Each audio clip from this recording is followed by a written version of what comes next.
Hello and welcome to our pre-recorded session on the Middle East and how we can look to build back better.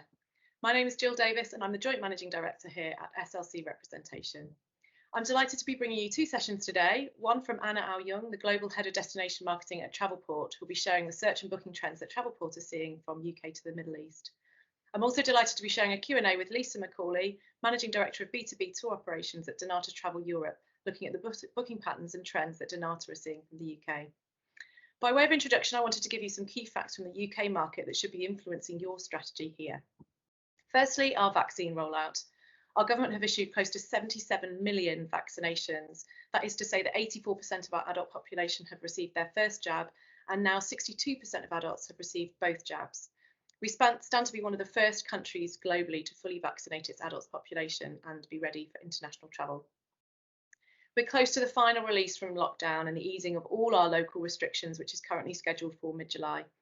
Brits have been hit hard by lockdowns, particularly this latest one that fell over winter, but it's made us even more eager to travel and pent-up demand is at an all-time high. Now, our public finances are in better shape than was first feared too. The Bank of England have predicted that Brits have amassed accidental savings equivalent to $345 billion and are predicting a spending boom. We're already seeing this with the operator data reporting a big uptick in the average booking value, and indeed Lisa will talk more about that in the Q&A. But the latest data from Travel Tech also supports this, indicating that in the week ending the 20th of June 21, booking values up 18% when we compare to the last benchmark year of 2019. Now, that same Travel Tech data is indicating that up to 87% of bookings made are completely new bookings rather than rebookings, and 68% of those are being made for 2022 and beyond. And certainly I know the Travelport data that Anna's going to talk to you about later on are seeing two real extremes of lead time here, increasingly long lead for many destinations that remain closed, but with huge bursts of last minute activity as destinations go green. So it really is becoming a very different market, and the only way to tell what's going to be happening to booking lead times is to be reading the data.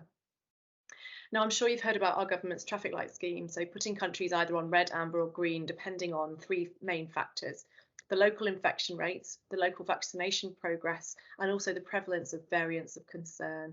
Now, our government has been quite cautious to open up international travel too quickly because of these different variants, such as the Delta variant.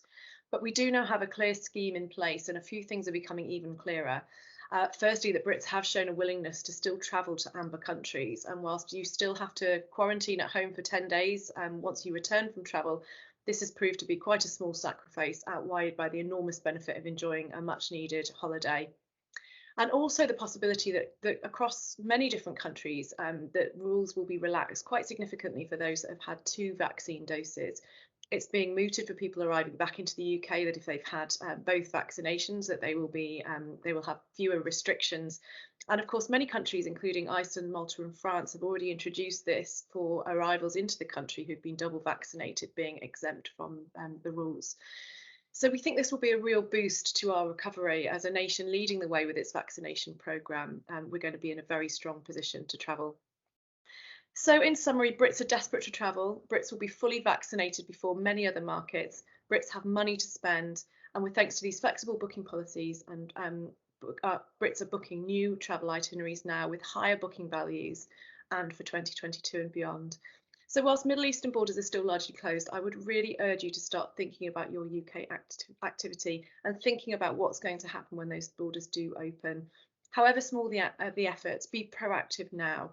Connect with the travel trade, maximise your exposure through the online events that are happening. Consider things like WTM, which is planned to go ahead for the first time in person in November.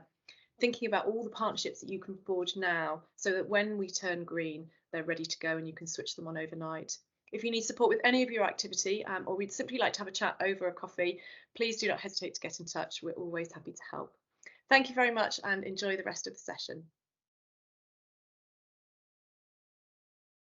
And thank you for watching us today. I am Maria from SLC Representation, and we are joined by Lisa McAuley, who is the Managing Director of B2B Tour Operations at Dnata Travel Europe. Hi, Lisa. How are you today? I'm good, thank you. Very good. Great. Thank you. Well, it's great to have you here today. Thank you so much for joining us. To start off, can you tell us a little bit more about your business from the UK to the Middle East? What is your average production in a normal year? And currently, are you seeing any demand for the destination? Yeah, the Middle East for us, I mean, it's a huge part of our portfolio. Gold medal, the brand gold medal in particular.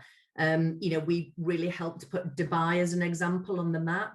So in a normal year, remember those, in a normal year, the Middle East would probably be number 2 in terms of our overall production. North America being our number 1 spot. So it's hugely important to us.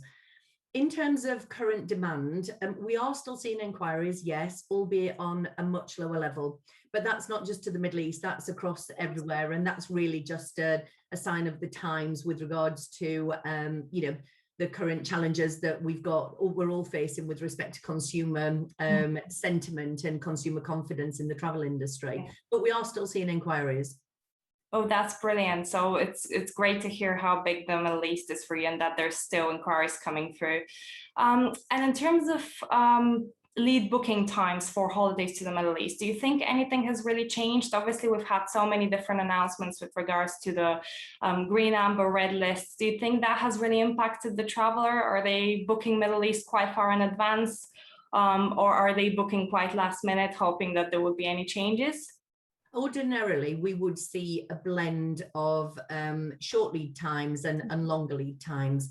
As a long-haul tour operator, it would be unsurprising to know that we generally have quite a long lead in time. But as I say, normally we'd have a blend. But at the moment, we are seeing an absolute weighted shift towards longer lead-in. So if I take probably the last 6 to 8 weeks worth of bookings, it's around about 80% of what I'm transacting is into 2022 and beyond, even into 2023. Now, the 2023 business tends to be the cruise lines that have brought out their itineraries. But the majority of the bookings are into 2022, and the rest of it would be in Q4 of this year. Middle East books that trend slightly in that when I looked at the numbers, my last 6 weeks worth of trading, my number 1, 2, and 3 departure months are October and February, which would correlate with school holidays and then also Christmas as well. But definitely there's been a switch to longer lead-in. What we will see and what we have seen is when the travel corridors change, that's when there's a spike in short lead-in bookings. Yes, I guess there is a lot of pent-up demand that people would just suddenly straight away, if they see a country going to the green list, they'll be ready to travel. Yeah, a huge pent-up demand. I mean, just last night we saw additional countries go onto the green list. Yes. I think it was announced around about 6 o'clock, and then by 7 o'clock I'd booked 3 nights in Palma, because it was one of the handful of places that had gone on. So yes. I think what we're seeing here in the UK is that because of the restrictions that we're living under, and a lot of people feel like they've been robbed of travel. And so the longer the restrictions go on, the more pent-up demand that there is. And we definitely see a correlation between when a country goes green and when the numbers and what that does to volume. And that's very interesting. And I think the fact that we've seen a lot of people being even willing to travel to amber list countries now, that was never the case before. But I think you're absolutely right. Because of the pent-up demand, now people have shifted towards just being okay with potentially doing quarantine when they return, just as long as they can get a holiday somewhere. Yeah, and certainly, and I think if you think of certainly the more mature market as well, they and so many of us are working from home now that actually isolating at home isn't necessarily the issue that it used to be beforehand. So I do think that there's a change in dynamics, and we haven't had a great summer here in the UK so far. We were joking actually yesterday on a call that I think it was the week before last, we had 3 really lovely days. And then we were saying yesterday, okay, is that summer over? So, we haven't had a great summer. And I think that actually is a big differentiating factor between this time last year, really from March last year, where actually the UK had a fabulous summer. Yes. So I know there's a lot of talk about staycations here in the UK, but there's a few challenges there. 1 is the weather, and 2 actually is the price of staycations. Yeah. The prices are incredibly high. So there are still a lot of people holding out for travel overseas this summer. Absolutely. And in terms of the product that is popular for the Middle East from the UK, what is the typical type of accommodation or areas that your clients are looking for? And is there anything new changing, any new emerging products or destinations that your clients are asking more for? The predominantly beach holidays, a little bit of beach plus city, but I would say predominantly beach, and I would anticipate that to the interest in beach to grow even further, because many of us don't live near to a beach, and many of us have been craving time by the ocean. So absolutely.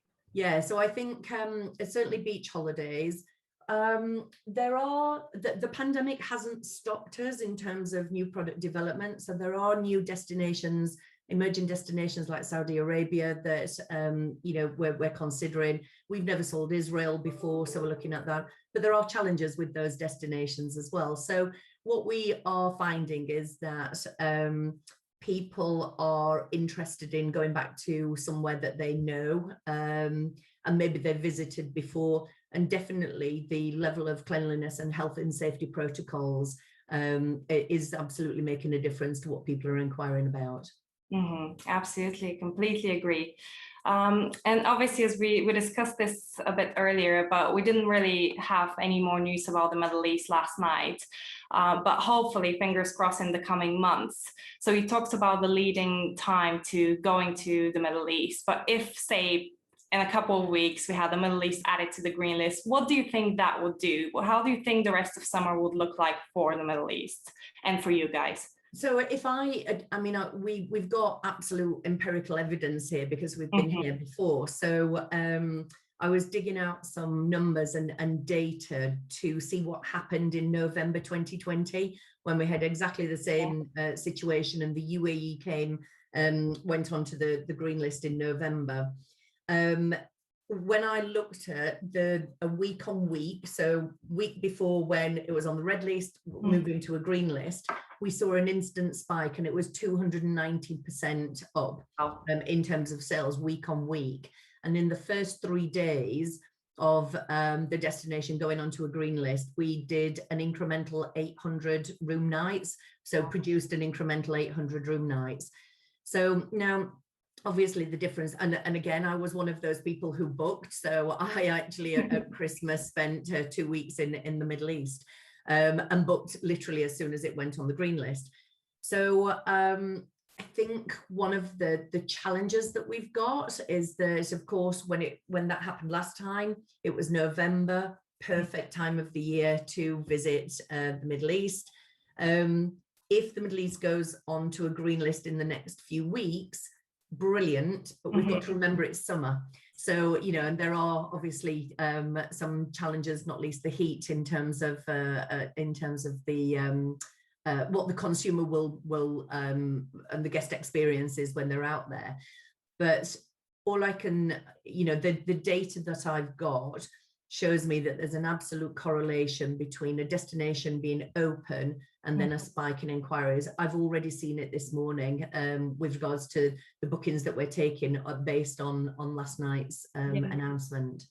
That's fantastic. And I think it's great that you're sharing these numbers. It's just showing that if the Middle East is to go on the green list, then there is really a great opportunity there for travelers from the UK to go there right away. Absolutely.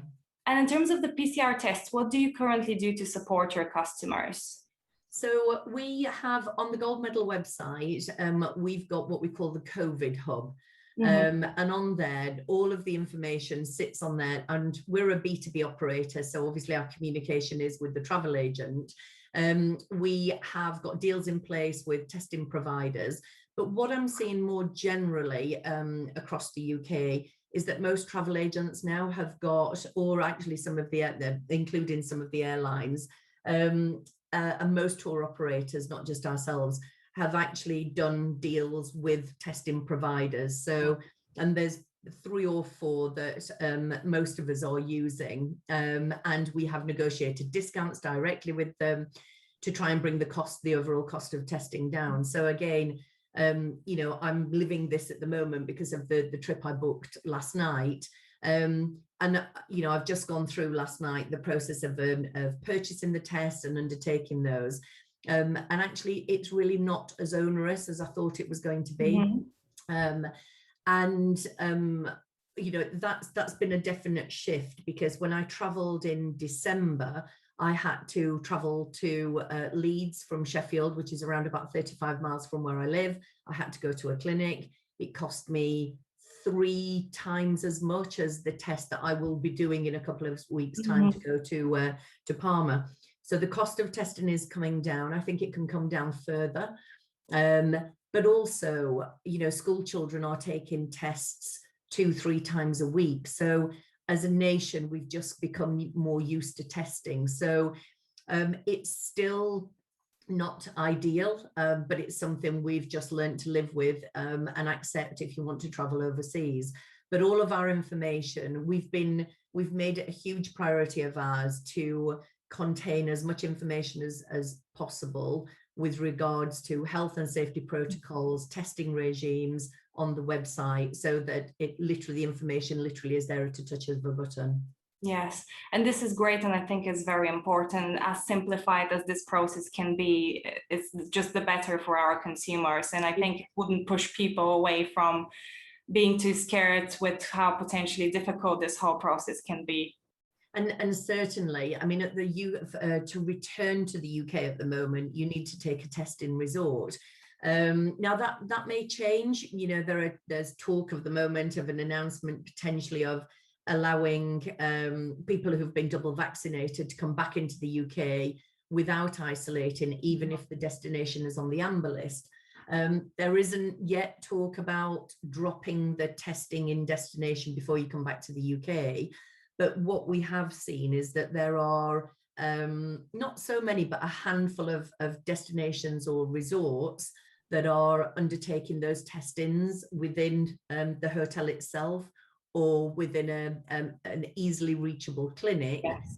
And I think that is a really, really positive and key piece of information, because what no holidaymaker wants is to arrive in resort and have that hanging over them thinking, I'm nervous, I've got to worry about either booking an appointment or getting this. So I think if hoteliers have the ability to do on-site testing, that's a definitely a selling point. I completely agree with that. And in terms of the hoteliers on the ground in the Middle East and also tourist boards, what do you think they should do at the moment? Is it the right time to be waiting before there is more news about borders reopening, or is now the time to really be proactive and thinking of your relaunch strategy to bring those UK travelers back to the Middle East? I would absolutely endorse the fact that you have to start thinking about your relaunch strategy now. So, you know, it's that as I said before, there's an instant spike in terms of inquiries once the destination goes on the green list. You don't want to be waiting until there is that spike to start talking about your destination. So one of the things we've seen work really well, and we've been communicating all about inspiring future travel. So you're accepting of the fact that maybe you can't travel there right now, but it's inspiring future travel. And unfortunately, we've gone from an industry where we were just selling dreams and beautiful imagery to now being an industry where we have to balance that dream type messaging along with health and safety protocols. And certainly, I think, irrespective of where you are in the supply chain, you should be talking about your health and safety protocols, but in a way that makes the consumer not overly concerned that the guest experience is going to be impacted, because none of us want to have the image of going on holiday and being so confined and restricted that actually it's not going to be an enjoyable experience. And that's not an easy message to convey, and it takes some thinking through, and it takes some creative thinking as to how you balance the message of inspiration versus health and safety protocols. So I would endorse that, as I said earlier, that you really need to start thinking of your restart strategy now and talk to the market about it. I mean, some of the, there are plenty of destinations whose borders are closed, yet they're still quite active in the market. The market is very, very noisy because everybody is wanting a slice of a pie that's much, much smaller. Absolutely. And it does take time, as you said. So I do agree. I think now is a good time to, if you haven't started, to start looking at what you can do to be just front of mind for everybody in the industry and be ready as soon as the borders reopen. And you just mentioned there for a second that you have some other tourist boards who have been really good example of being proactive. Can you tell us which are those tourist boards? Yeah, I guess the ones that jump off the page really, there's Tourism Authority of Thailand, and of course their borders have been closed, very active in the market. And sometimes it's a case of, that there is an old saying, and it's out of sight, out of mind. Thailand hasn't been. So I would say Thailand have worked well during this period, and also actually Tourism Australia. And indeed all of the state tourist boards in Australia actually, and for a destination again that's closed and is potentially closed for some time to come, they could have taken the approach where they would just sit back and concentrate on domestic tourism. They haven't done that. We've been in regular dialogue with them. They hosted in conjunction with us an event a couple of weeks ago where we had a few hundred travel agents, and we were still talking about what there is to do about in the destination, despite the fact that if rumours are to be believed, the destination may not be opening until next summer. So, but the UK market is so important to so many destinations. And it's great that people have got domestic tourism, most definitely, but international tourists, and certainly the Brits, we tend to stay longer, play more and pay more.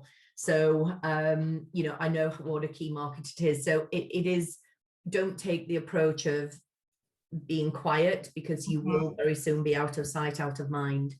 Yes, I think that's a great message here. And I completely agree. It is the right time to be doing something. And you gave great couple of examples there with Tourism Thailand and Tourism Australia. And I guess just to wrap it up, can you tell us what support have you needed from ground product in the Middle East? Have you faced any challenges? Is there anything you would like to tell to the Middle Eastern product that is watching us today? What else could they be doing right now to also support you and to work together with you for the recovery? Yeah, I think certainly, as I mentioned before, just giving us visibility and highlighting the health and safety protocols so we can communicate that onwards. One of the challenges that we faced is that hotels have been great in terms of allowing free cancellations. So that's been a huge positive. In any consumer research that I've seen, the number one priority for people booking has been flexible terms and conditions. And then it's been followed by health and safety protocols and the financial stability of the company that you're booking with. And actually price has been around about fourth or fifth in terms of their consideration points. Now, in my 33 years in the travel industry, I've never known price not be at least number 1, 2, or 3 consideration point. So flexible booking flexible terms and conditions is absolutely key for us. And I think where there is an opportunity, and what we've seen in other parts of the world is, but less so in the Middle East, is that it's been great that we can cancel free of charge, but actually there's been a lack of rebooking policies. So to implement a rebooking policy, because that ties in the fact that we're trying to retain the customer, the travel agent's trying to retain the customer, and we are seeing people book with a further lead in. So it would help us be able to retain that customer and move them into 2022 if we had better rebooking policies. So great that we can cancel free of charge, but the rebooking policies have tended to be booking at the rate that's applicable today, not necessarily honouring the rate that was applicable when the original booking was made. Hotels and destinations where they've applied the rebooking policy or based on the original booking day, we've definitely had more success in retaining those customers. Now, I don't underestimate how difficult that is, because nobody knows what their occupancy levels are going to be like, you're making a commitment so far in advance. But certainly, as I say, I can only speak from experience that we've seen where we've had that flexibility, we've definitely been able to retain more bookings. And the other one is, as I'd mentioned, actually price is not necessarily the key driver, but value adds have worked so well for us in the market. So I would say those two things: value added proposition and also flexible booking terms and conditions. That's great. Great, brilliant. Well, thank you so much. Thank you for joining us again. That was really insightful and great to hear. And thank you to everybody who is watching us today. And speak to you soon. Thank you. Thank you, Jill. And it's such a pleasure to have the opportunity to share some of our insights and case studies. This is just some of the snapshots. And if you are interested in any details, please let Jill's team know, and we can provide further details. In this session, we will share what the market says, how Travelport supports the industry, and also some DMO case studies, especially how we are working with the tourism board to drive destination awareness, stimulate interest, and also conversions into the destinations. What the market says in the early stage. In 2020 April, McKinsey's report was showing different recovery scenarios. This one was the most likely scenario, assuming virus contained, and the time to return to pre-pandemic apparently is not valid anymore. The worst scenario was assuming the muted world recovery. Virus was not properly controlled, and vaccination was not timely implemented, and also political complications. So for USA and Europe, is expected 2024 to return to pre-crisis time. And of course, this will be the worst scenario. All of us would wish to see better control of COVID, faster vaccination, better collaboration between government, and thus faster recovery. Finger crossed. So surprisingly, in July 2020, most of the interviewees agreed the recovery will be long and with multiple ups and downs, and we think now it's still the same. How Travelport is supporting the industry. There are 3 areas Travelport is supporting the industry: data insight, technology, and also other resources like research and marketing campaigns. Globally, there are 235,000 travel agents using our system to book air tickets, hotels, car rentals. There are billions of bookings in 2019. However, during this pandemic, all the bookings are wiped out, and Travelport has immediately worked with third-party partners to enhance our system to make sure the travel agency's life much easier. So within the booking system is just one button to access COVID-19 information, including quarantine measures, border restrictions, flights restrictions, and cancellation policies, so that the travel agents don't have to go to different websites and having all those confused informations or inconsistent policies everywhere. For airlines, there are different health and safety measurements, and even with COVID-19 rating system. For hotels, there are cancellation policies, cleanliness and safety measures, as well as COVID-related amenities. Travelport also provides different resources to support the industry, especially at the early stage, and nobody knows what's going on and what to do at that time. Travelport has also launched COVID-19 Hub in early March 2020. It includes the information from airlines, hotel, car rentals, and also policies related safety measures, COVID news and insights, as well as some of the e-learning tools. For example, some of the travel agencies in the past, they only sell air tickets, but now they can learn how to sell hotel rooms to earn hotel commissions.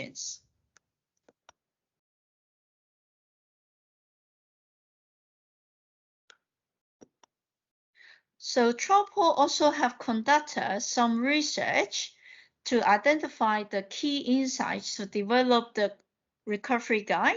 We have in-depth interviews with travel agencies, including traditional travel agencies, OTAs, and travel management companies, as well as travel suppliers and DMOs, and the quantitative surveys.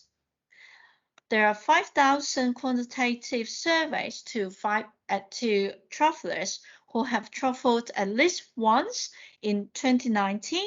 It covers 5 countries, including US, UK, India, Australia, and New Zealand.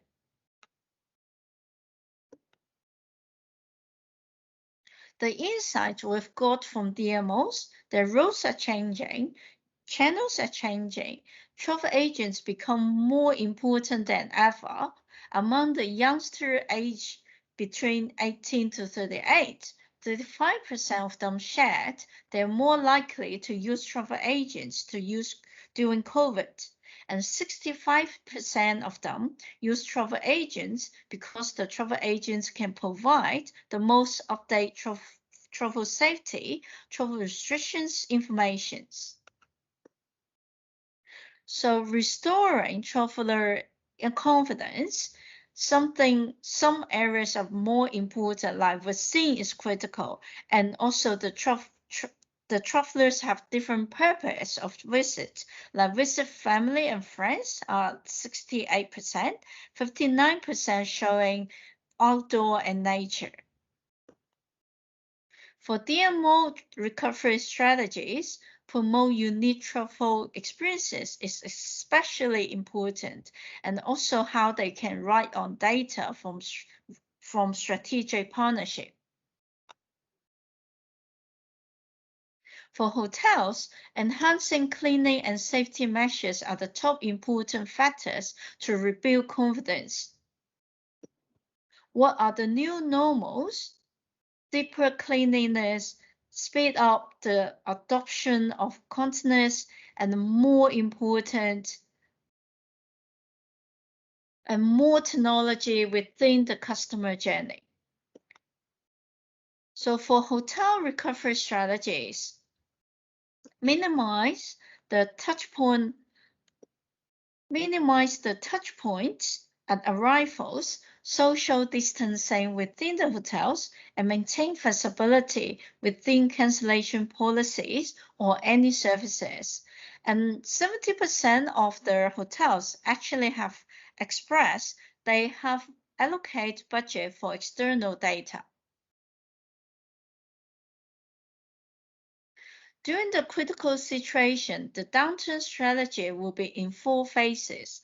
So how to maintain your brand awareness and educate the target audience. What's your unique offerings?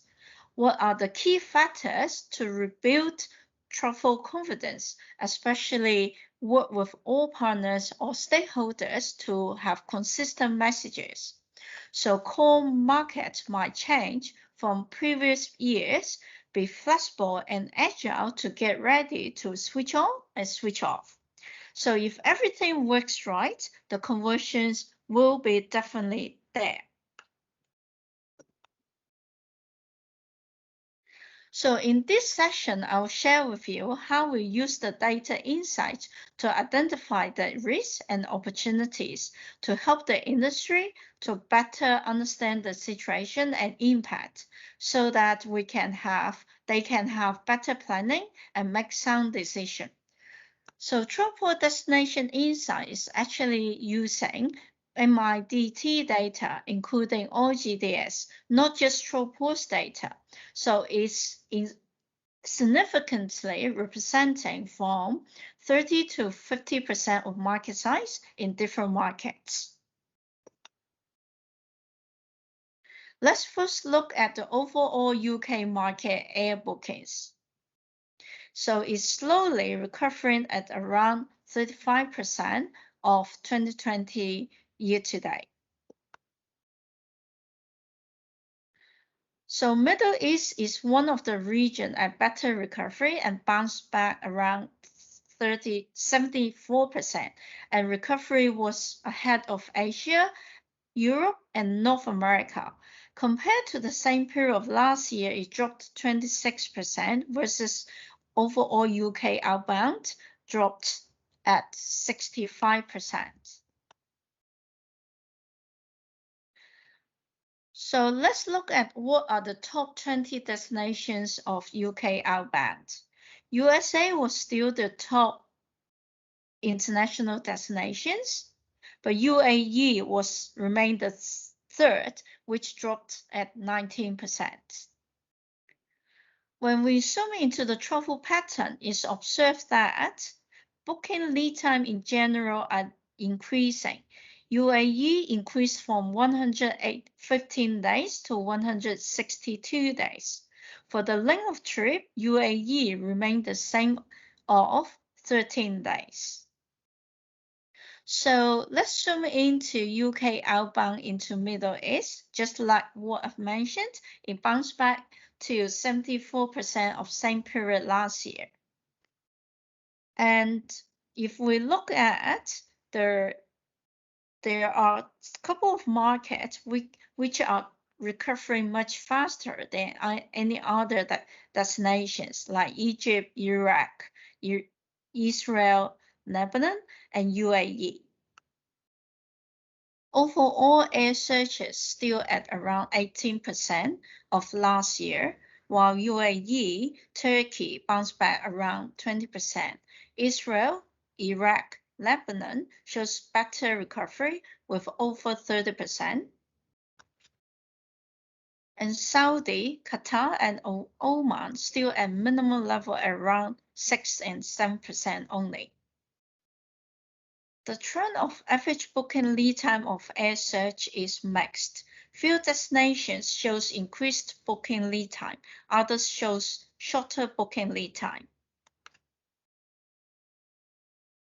When we look at UAE, it increased from 97 to 124 days. Oman increased from 74 days to 96 days. The average length of trip in general increasing. Like Egypt, it increased from 15 days to 22 days. And Israel increased from 9 to 12 days, while Saudi increased from 16 to 19 days.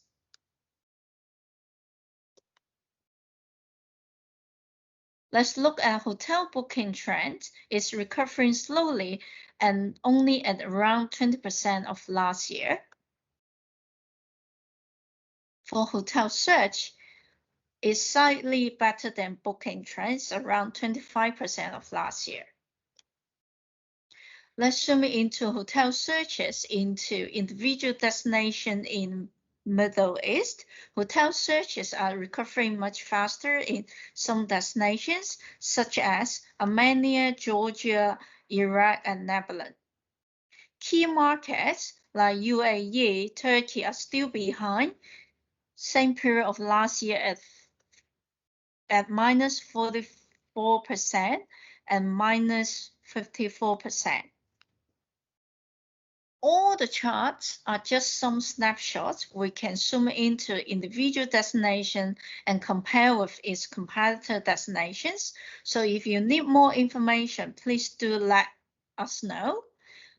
So with all these trends, so what? If we summarize all the trends, it shows that UK outbound into Middle East is recovering much faster than any other regions. The booking lead times is longer, so how you can ensure your destinations or your business are maintain the awareness and market share. So and continue to build the travel inspiration is very important. And also when they're searching how you can differentiate yourself from competition, and at the booking stage, ensure you're also there and they can still change their mind to drive conversions. So what's the downturn strategy during pandemic? Here is the 4-stage recommendations. Like previously we have mentioned, education, rebuild traveler confidence, and how you can focus on your core market, which might be different. And last but not least is conversion, if everything is moving on the right direction. Most importantly is how you can make use of those booking and search trends to launch your campaign at the right time and the right channel.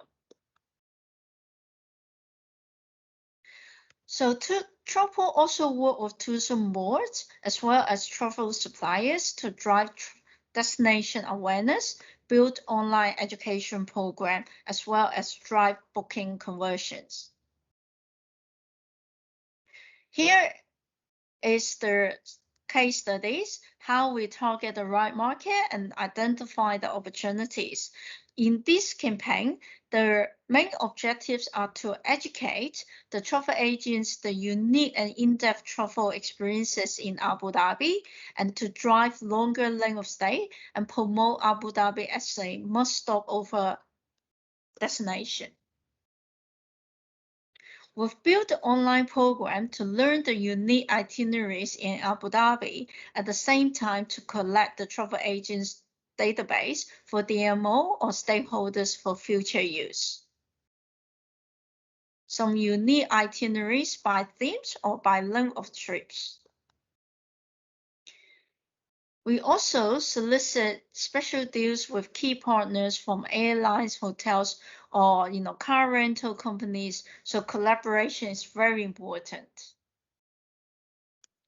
Strategic targeting is very important. So how to shift market share from competitor destinations, how to encourage travelers to stop over at the destination and also spend longer length of stay.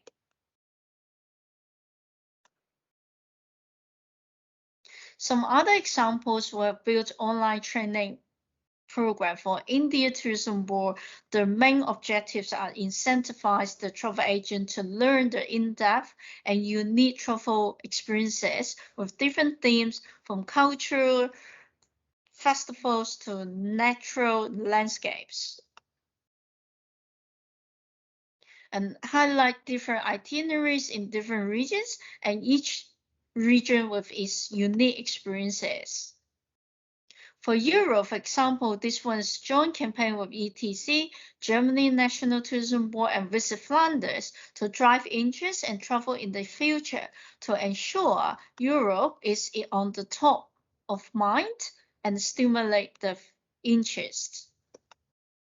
We also focus on those secondary and tertiary, less known regions, example Brandenburg and Heidelberg, and etc., to drive the interest beyond the gateway cities.